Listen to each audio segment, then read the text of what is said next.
जम्मू काश्मीर पर गृहमंत्री अमित शाहનું મોટું નિવેદન, બોલ્યા કે કાશ્મીર ભારતનું અવિભાજ્ય અંગ હતું, છે અને રહેશે।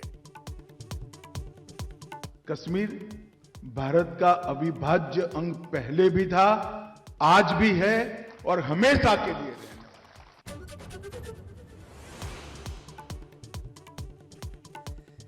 બિહારના મુખ્યમંત્રી નીતિશ કુમાર ફરી એકવાર ચર્ચામાં। લાલુ યાદવની ઓફર બાદ નીતિશ અને તેજસ્વી યાદવની વચ્ચે રાજભવનમાં મુલાકાત।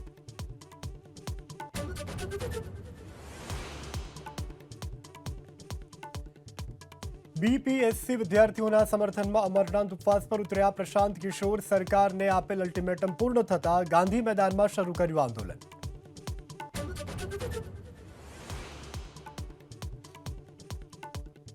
સંભલ શાહી જામા મસ્જિદનો સર્વે રિપોર્ટ કોર્ટમાં રજૂ। 1000થી વધુ તસવીરમાં સર્વેનું સત્ય।